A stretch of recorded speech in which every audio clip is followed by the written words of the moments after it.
Hello everybody, Ray Garner here with Garner's Games. Today I'm going to be doing a little bit of a painting demo, kind of showing how to do white over black primer. I know it's a question I get here a lot at the store. A lot of people will go ahead and just paint a model white and then try to do the highlighting, either with Known oil or some other type of ink, or actually try to hand paint the panel lining, or even do maybe the panel lining ink pens, or paint pens I should say, from Gundam. But for me, I always find it a lot easier to just do the white over the black. This would apply for doing Comstar units, which I'm doing today, which is a Black Knight. I'm doing Comstar Parade colors, which is, of course, the all-white of Star League. But this also would apply to doing Stormtroopers, Clone Troopers, White Scars, and other, all-white units that you may want to go ahead and put together. All right, so let's get started. Now what we have here is a already primered Black Knight. This is done with the Citadel Chaos Black spray primer. I find it to be the best primer out there for miniatures.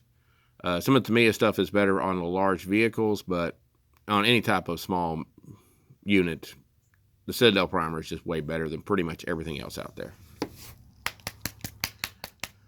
I'm going to shake up our bottle here.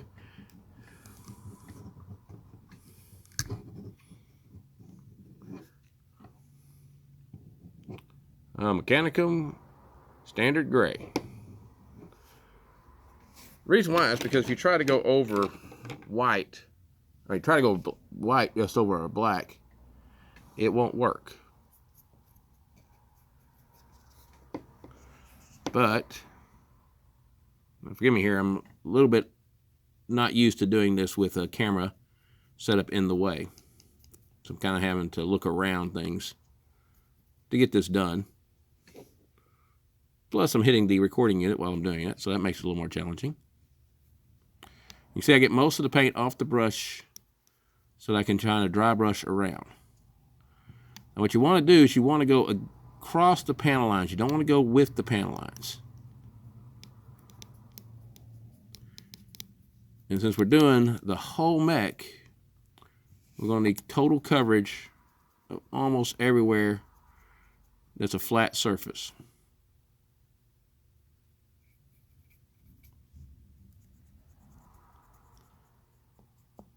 Now, yes, I want to get at some places that I want to go back over and paint a different color than white.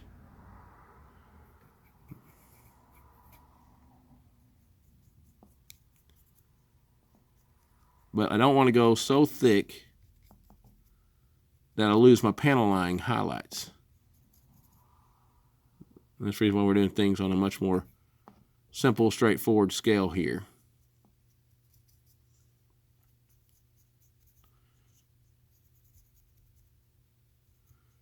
Now you'll see that I'm trying to stay off the hands as much as possible because I know it doesn't make any sense, but I'm an anime fan also. Gundam and Robotech, Space Battleship Yamato. Those are my gateway drugs, if you will, into anime. And of course,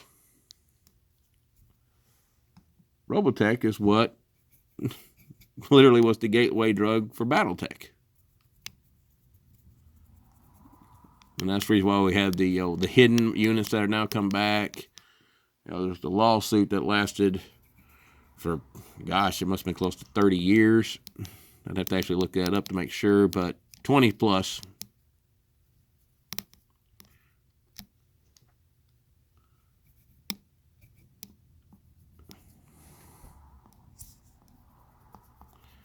You see, I'm also trying to avoid getting the gun here because I don't plan to paint the gun all white. I plan to do that in a metallic color when I get to it.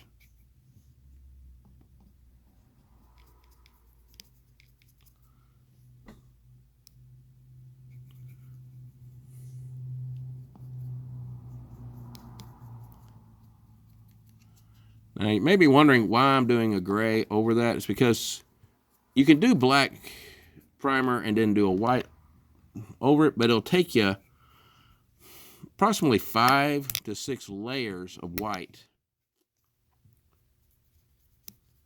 to actually get it looking the way you probably want it. If you're wanting it a bright white, it may take 7 or 8 layers. Well, that is a lot of time and effort trying to get, the effects that you want. By doing it this way, I get a little bit of depth of color. I get all my highlighting that I want left, my panel lines and things of that nature. And I cut down on the number of white layers that it will take to get this Black Knight, just to be a little bit of a pun here, to look like a white knight.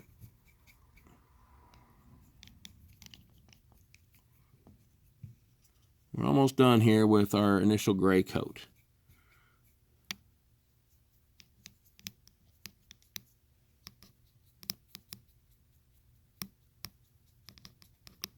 Just double checking a couple little spots here, make sure I got an adequate amount of gray everywhere I want it. Need a little bit more on this arm here by the gun.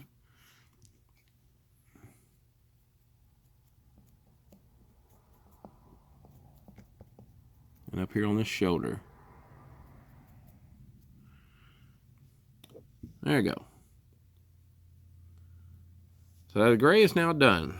I'm going to pause this for a second while I set up the white, and we'll get to the white. By the way, that took, with me explaining what I was doing, it only 6 minutes. All right, now we're going to do the white. Again, I'm probably not going to pause this so you can kind of see the total process of what I do this. See, I get almost all the white off the brush and start doing my first layer of white on the mech. And I'm going a pretty long distance.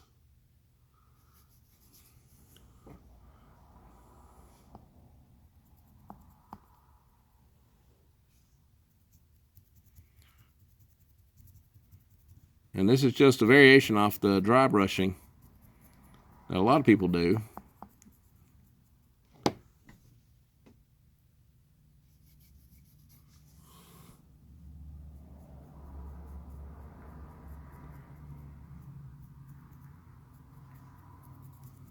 You can see the white over the gray is giving you kind of a light gray effect.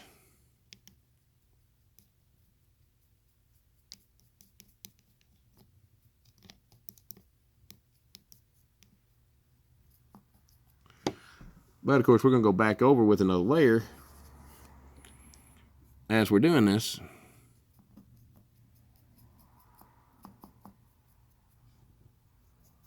To get it to the way we want it.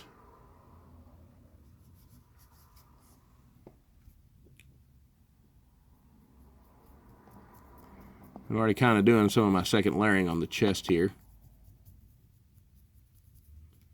And you automatically see, just on that second layer, how much whiter it is.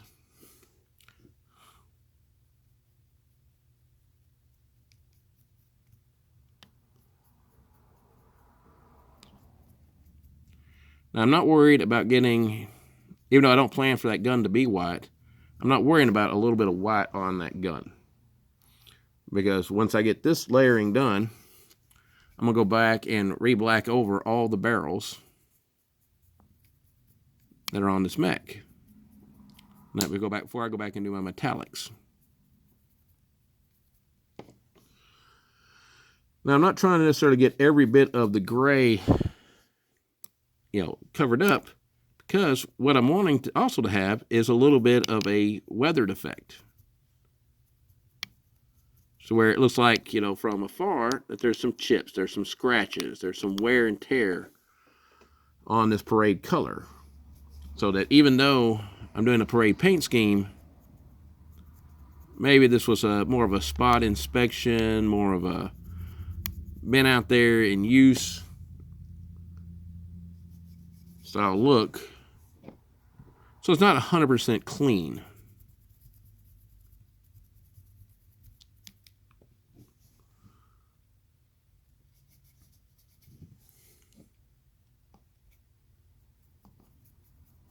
Try to make sure I get the undersides here of these arms. You know, the fact that the Battletech miniatures are a solid piece, sometimes getting into the crevices of the miniature is a little bit more challenging than it may be on a unit where you could, you know, paint them not glued together, then glue them together, you know, once you have the painting done. Although I'm never a big fan of that, just because then you have to worry about, you know, the glue showing up, be it either cement, you know, or, you know, even worse, super glue. A little more brightness here on the chest plates. A little bit more on this arm here. The shoulders real fast.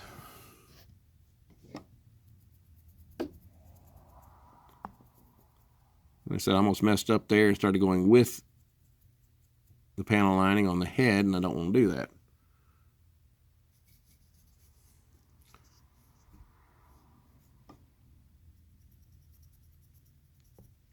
Because I want that panel lining to stand out.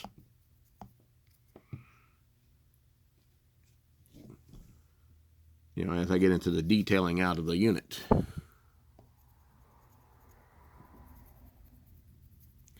The reason why I'm painting up this Comstar unit is because in the month of May, I'm doing if it turns out well, it's going to become an annual event for Battletech celebrating the Battle of Turkey. And I'm going to be playing the Comguard, the Comstar units, up against however many people want to bring a set point value, BV value of 12,000, 1 star each of a clan Omni-Mechs. Or it doesn't have to be Omni-Mechs, it could be second line mechs, whatever clan mechs the people are wanting to bring in. I mean, underneath the purest technicality, you probably could even bring in some Star League era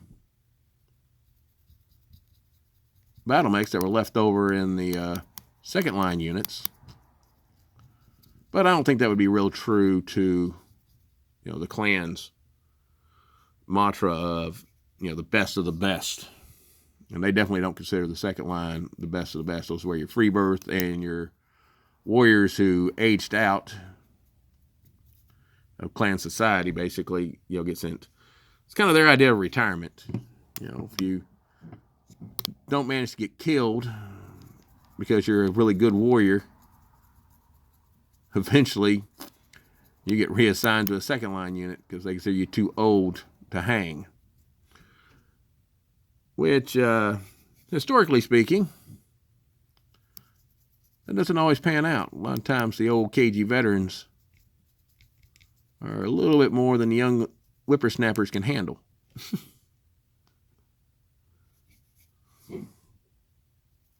Trying to think of a saying I hear on a YouTube channel I watch a lot. But youth and exuberant, no, I can't remember. Lee. Trying to remember it, can't come up with it. See, I kind of got a little bit under white here on this leg that I didn't quite get, so I'm going to come back and hit it a little bit.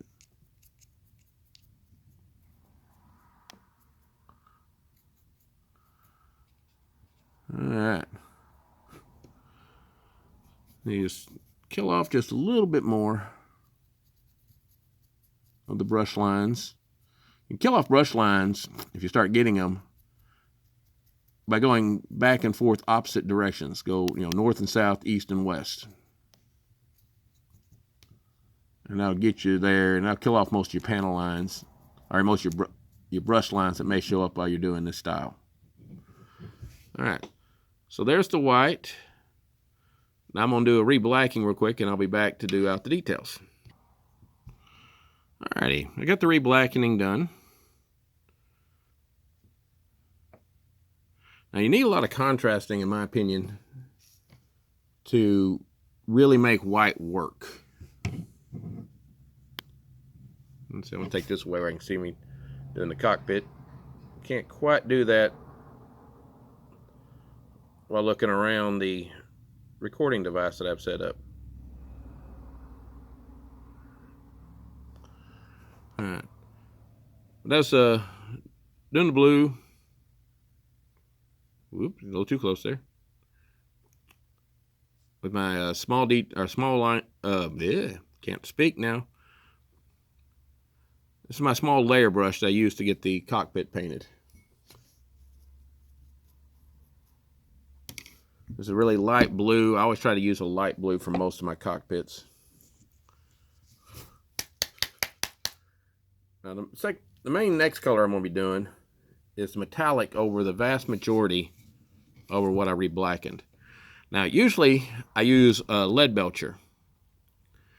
The reason why I use lead belcher is because it's got that good regular metallic, that you see in like buildings and stuff like that. However, when I'm doing white, it doesn't have enough contrast to the white. It's a little bit too light for what I'm trying to do. So in this case, I'm using some Iron Warrior. Now again, it's just a little light coat.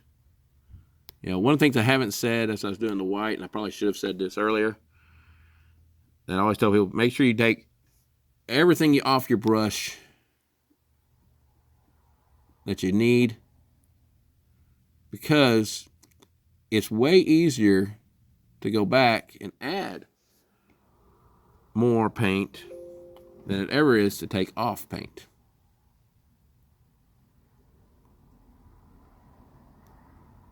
As you can tell,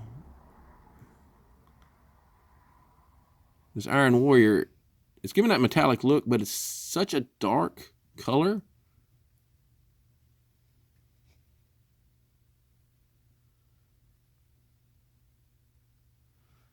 That is keeping the opposing, I don't want to say juxtapose coloring that you want, so that the metallic really stands out against the white. I did the joints here. This is very much an anime thing. If you're going for, quote, historically accurate, you wouldn't leave the joints unpainted. You'd want the uniformity, all the way around on your mech. But you're putting reality, or a lot of realism, I should say, into a game about giant robots fighting each other across the universe.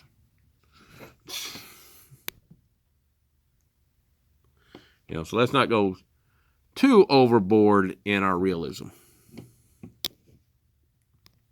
Got a little dot here I need to put into that. Then we're going to do the hands, doing, like I said, again, a layering dry brush, trying to keep as much of the black as I can, even over the metallics.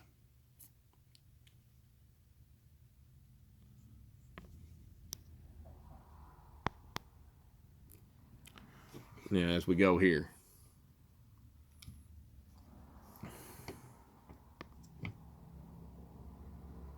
Just shoulder here real fast. Now you notice I'm not doing everything all the way in, because I'm going to do another anime influenced element of this.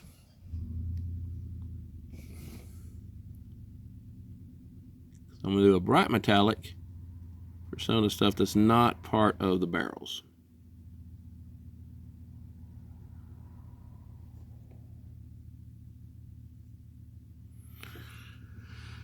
And the reason for that is, again, just to add more color to the mech.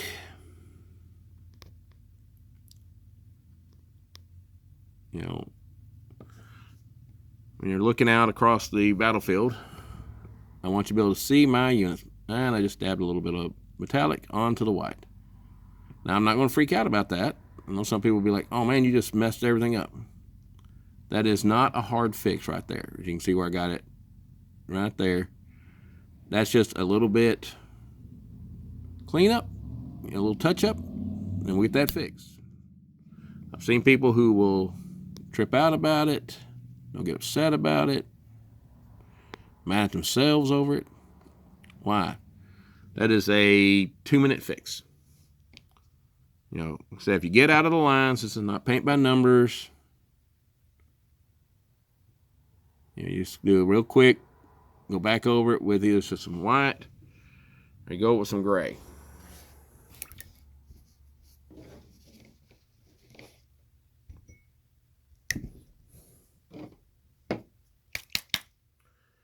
I'm going to show that brass real quick. What I'm talking about.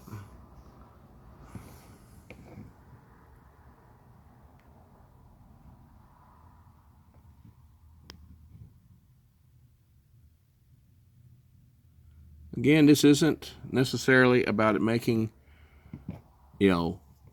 lore sense or realistic battle sense or anything of that ilk. I didn't quite give the black enough time to dry. It's a little spot of black, not quite dry on me, so I'm going to have to kind of paint around that until it is. Kind of doing this in a little bit of a hurry. And that to show you how easy it is to paint using this method.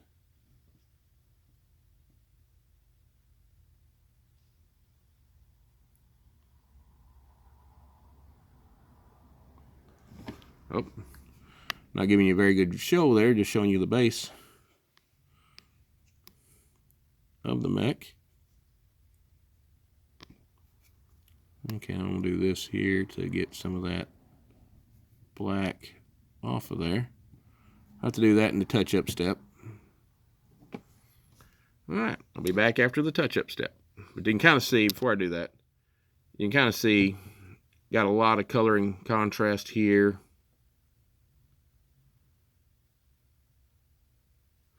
I'm probably going to put a little bit of red into the gun barrel so they stand out a little bit more. And of course, as I drop it, I'm going to do the basing. Alright, I'll be back with the finished product. Alright, here I am back with the finished product. You can see the red really stands out well on the barrels. Metallic on the barrels, different colors, makes them stand out. Got the flock done. This is done with, this is the woodland scenery, green flock. It's used usually in railroad train deals, something else that I carry here. Back of the mech. Anyway, start to finish. Let me actually check my watch here. Including the recording, this is 35 minutes, start to finish.